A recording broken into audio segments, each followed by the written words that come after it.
Hello friends, कैसे हैं आप लोग। चलिए आज की इस वीडियो में मैं आपको बिहार डीएलएड एंट्रेंस एग्ज़ाम 2024 की बेस्ट तैयारी के लिए मैं आपको विज्ञान से यानी साइंस से कुछ महत्वपूर्ण प्रश्न कराऊंगा जो कि बहुत ही इम्पोर्टेंट्स है और ये सभी एग्ज़ाम में आने की संभावना ज़्यादा रहती हैं। तो आप लोग इस वीडियो को मिस ना करें, शुरू से लेकर के आखिर तक देखें और किस प्रकार से जो है कि एग्ज़ाम में प्रश्न पूछे जाते हैं विज्ञान से, इस बात को समझें और प्रत्येक सवाल को आप याद कर लें। चलिए आइए वीडियो को शुरू करते हैं। तो पहला सवाल देखिए कि नींबू खट्टा किस कारण से होता है। नींबू के अंदर जो खट्टापन होती है किस कारण से होती है। आपके सामने में चार ऑप्शन है। ऑप्शन ए हाइड्रोक्लोरिक अम्ल के कारण, या फिर एसिटिक अम्ल के कारण, या फिर टार्टरिक अम्ल के कारण, या फिर आपका साइट्रिक अम्ल के कारण।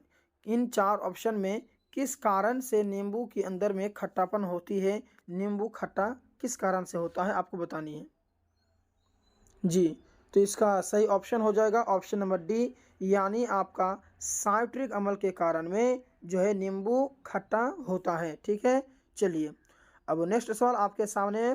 इसमें कह रहा है कि वायु एक डॉट डॉट है, यानी जो वायु है वो आपका क्या है, यौगिक है, तत्व है, मिश्रण है, या फिर विद्युत अपघटक है। क्या है आपको बतानी है। तो फ्रेंड्स इसका जो सही आंसर है वो आपका हो जाएगा option number C. Option number C यानी मिश्रण। वायु जो है एक मिश्रण है। ठीक है, चलिए अब नेक्स्ट प्रश्न आपके सामने में कह रहा है कि व्यंजक चूर्ण के लिए कौन सा असत्य है। आपके सामने में चार ऑप्शन है। ऑप्शन ए जल में अधिक विलय होता है, या फिर हल्के पीले रंग का चूर्ण है, या फिर ऑक्सीकारक है, या तनु अम्ल की प्रतिक्रिया से क्लोरीन निष्कासित करता है। तो फ्रेंड्स इसका जो सही आंसर है वो आपका हो जाएगा ऑप्शन नंबर ए, यानी जल में अधिक विलय होता है। ठीक है, ये आपका राइट आंसर है। चलिए अब नेक्स्ट प्रश्न आपके सामने, प्रश्न नंबर 74। इसमें कह रहा है कि पारद धातु मिश्रण है।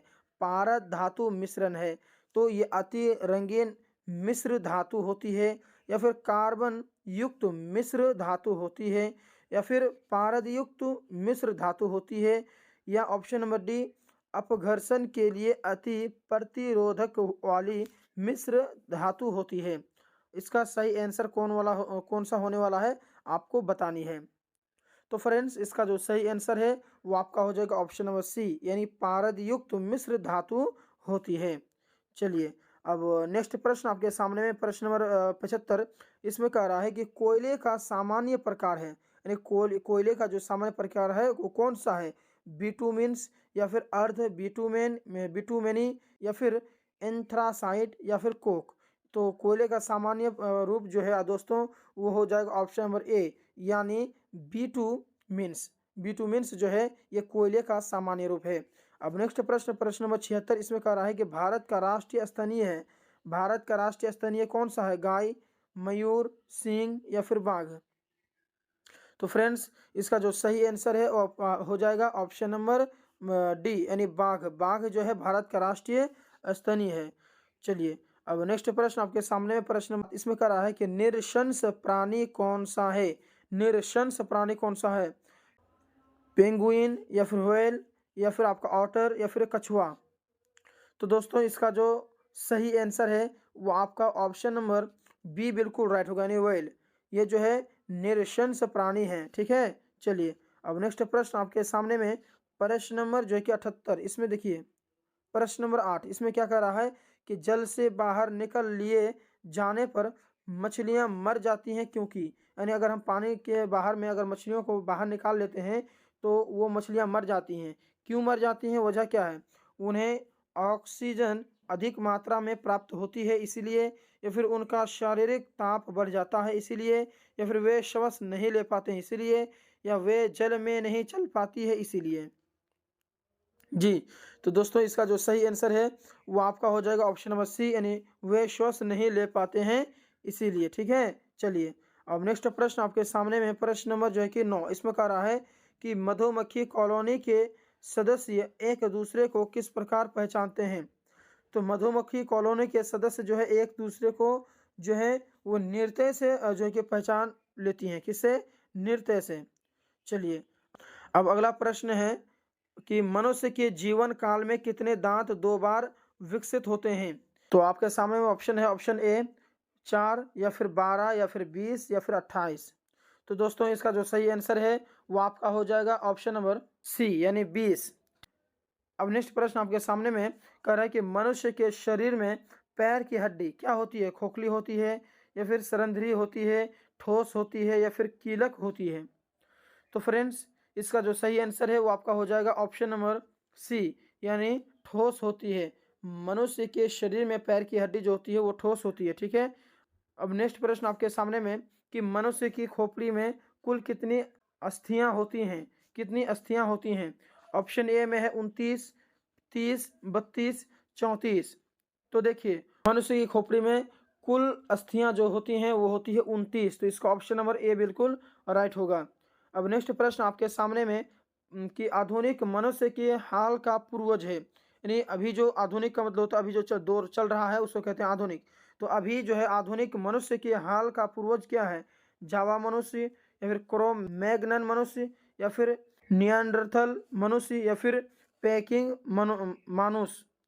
तो इसका सही आंसर हो जाएगा दोस्तों ऑप्शन नंबर बी यानी क्रो-मैग्नन मानुस, ठीक है। चलिए अब नेक्स्ट प्रश्न आपके सामने में प्रश्न नंबर 84। इसमें कह रहा है कि माँ पौधे की भांति पौधे मिलता है तो किसके कारण में, बीजों से होता है या फिर कटा तना से होता है कि इनमें से किसी से नहीं या फिर ए और बी दोनों से होता है। तो देखिए इसका जो सही आंसर है दोस्तों वो हो जाएगा ऑप्शन नंबर डी यानी ए और बी दोनों से, क्योंकि पौधों की जो भांति होती है पौधा मिलता है वो जो है कि आपका कटा हुआ तना से भी होता है और बीज से भी, दोनों से ही काम होता है। अब नेक्स्ट प्रश्न आपके सामने में कि 80% से अधिक सेल में पाया जाने वाला पदार्थ है। तो 80% से अधिक सेल में पाया जाने वाला जो है कि पदार्थ कौन वाला है, प्रोटीन, चर्बी, जल या फिर खनिज। तो फ्रेंड्स इसका जो सही आंसर है वो आपका हो जाएगा ऑप्शन नंबर डी यानी जल। अब नेक्स्ट प्रश्न आपके सामने में कि इंसुलिन प्राप्त होता है, इंसुलिन प्राप्त किससे होता है, अदरक के प्रकंद से या फिर डालिया के जड़ों से या फिर बालसम पुष्प से या फिर आलू के कंद से। तो फ्रेंड्स इसका जो सही आंसर है दोस्तों वो हो जाएगा ऑप्शन नंबर बी यानी डालिया की जड़ों से। अब अगला प्रश्न है आपके सामने में कि हरगोविंद खुराना को किस आविष्कार के लिए सम्मानित किया गया था। तो हरगोविंद खुराना को जो है दोस्तों वो हो जाएगा आपका ऑप्शन नंबर बी यानी आपका जो है जीन के संश्लेषण के लिए, ठीक है। चलिए अब आपके सामने में कि संसार का सबसे बड़ा पुष्प है यानी सबसे बड़ा फूल कौन सा है, कमल, रफलोसिया, बहुत बड़ा कैक्टस या कोई सही नहीं है। तो फ्रेंड्स इसका जो सही आंसर है वो हो जाएगा आपका ऑप्शन बी यानी रफलोसिया, ठीक है, ये आपका राइट आंसर हो जाएगा।